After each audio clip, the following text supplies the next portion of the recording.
I kind of just woke up one day and was like, you know what'd be cool? If I just moved to LA.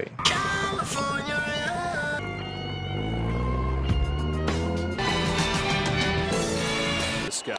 Oh my God! Has to put it up with the buzzer. Banks it in! The best part though is I'm driving my newly bought BRZ over there instead of shipping the car and then me flying over. 3,000 miles, about a week and 8 hours of driving a day. And if you're new here, what's up? My name is Lucas. I make videos about my car, which is the BRZ as of right now. And I live in New York City, which I guess not for long after this video. So to start, I did a little bit of research. The plan is New York City to Pittsburgh to St. Louis to OKC, Street Outlaws, Albuquerque, High School Musical, to Scottsdale, and then to LA. So I said goodbye to all my friends and started to prep the car. I bought the car so recently that it's still in the break-in period, under 1,000 miles. So I gotta hit that first, get my oil change, and then drive to LA. Now, normally I wouldn't care because I'm like, this is just some bro science thing, some like old gearhead thing that they had to do like way back then in the 1950s or something. I didn't do it in my last car. I didn't do my GTI, and it's still fine after 8 years, and it was still running strong when I sold it at like 70,000 miles. But after going down a rabbit hole of doing oil changes at 1,000 miles for a break-in period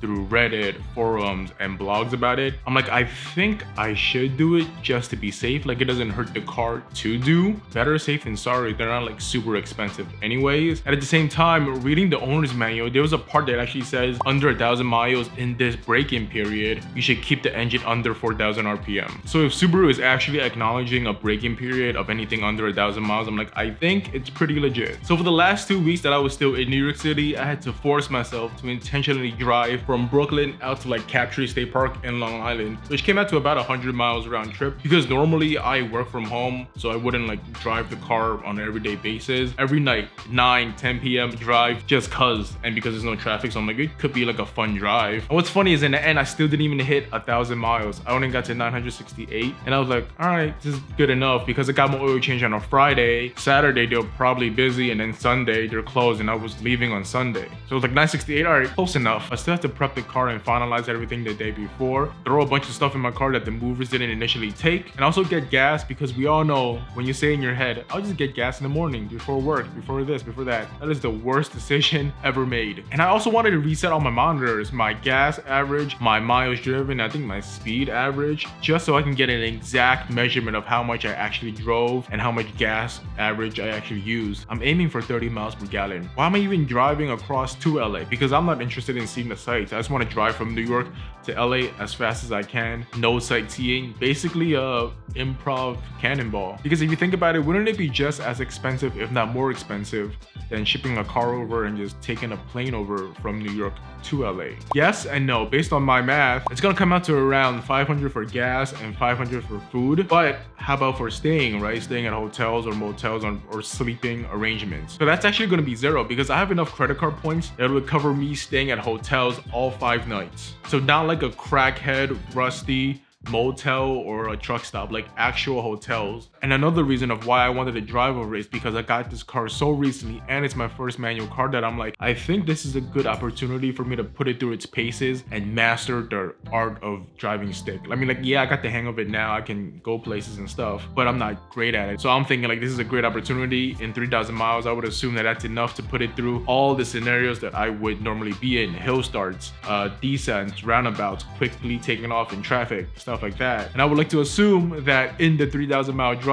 that afterwards in LA, I would have gotten it by now. So day one, here we go. We're going from New York City to Washington, Pennsylvania, not Washington, DC. I have around like 400 miles, and Google says it's gonna take around 6.5 to 7 hours. But if you think about it, if I average 100 miles per hour, I'll get there in 4 hours, right? But honestly though, this was kind of boring. I mean, I don't know what I expected, but it was just all open fields, highway, and just cruising in 6th gear at the speed limit, of course. But one thing that was really cool was that there was a bunch of times where I had to go through a mountain, and instead of going up and over it, it was a tunnel. I think like this was a wasted opportunity because I just have stock exhaust. Otherwise, you know, I could have opened it up, all the windows, and just vroom through it and just play the symphony for the tunnel. And one crazy thing about this drive is that like I went through all the seasons. Like it started out as hot and sunny, and then it started raining, and then that cleared up and became cloudy,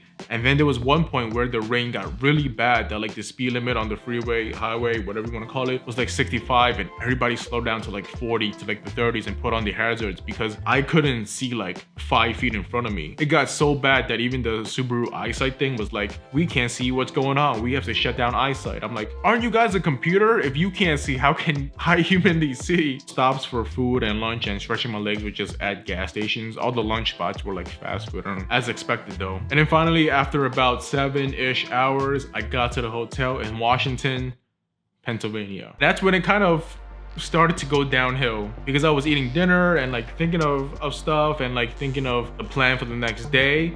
And I'm like, this kind of sucks. I drove all day. Now I'm like mentally tired.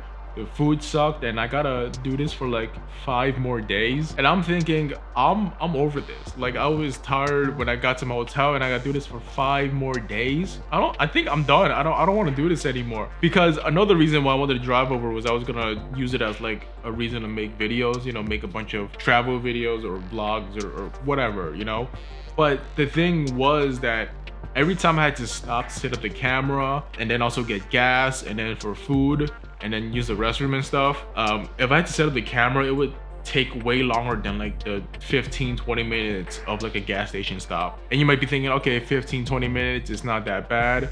It won't add that much to the total drive, right? But anytime I stopped, it added like an exponential more time to the total trip of the drive of the day, if that makes sense. So for example, if the drive was like, oh, it'll take 7 hours and like stop, set up a camera and like test audio and whatever else, it would end up resulting that drive would be like, instead of 7 hours now it's like 7:45 or now 8 hours. And then if I have to do this for 5 more days and like take the time to set up camera and think of what to say and maybe like reshoot a scene or something, every day I would end up being like 9-10 hours on the road. That sounds miserable because I would have to do that for 9-10 hours, leave early in the morning of my hotel and still get to the next hotel like, I don't know, maybe like 10 p.m. and then do it all again for like 4 more days after that. So that night after dinner, after setting my AC down to 55 degrees because, you know, gotta get my money's worth, this is where everything took a turn for the worse. For the better. I was like, I'm done. Fuck this. I'm over it. I'm gonna drive back to New York tomorrow morning and just fly over instead and just ship my car. And that's exactly what I did. I checked out the next morning and drove 7 hours the other way back to New York City, which is also kind of crazy if you think about it. In like Europe, if you drive 2 hours in like Germany or whatever, you end up in Paris or France or whatever. I guess that just gives you a grasp of how big the United States are, because I was in New York City, I drove 7 hours and was still in Pennsylvania. That's just something the European mind just can't comprehend. So this is quite an embarrassing video, and I think my problems was that 1, I'm doing it alone, and 2, I'm on a time frame. I think if I at least had someone else in the car with me, you know, for my own sanity, someone to talk to or make jokes about or whatever, it would have been better. Or if I wasn't on a time frame, I could stop and see the sights, it would have been a bit more entertaining. Because halfway in the trip, I was already done with all my podcasts and my music, and I was like, what do I do now?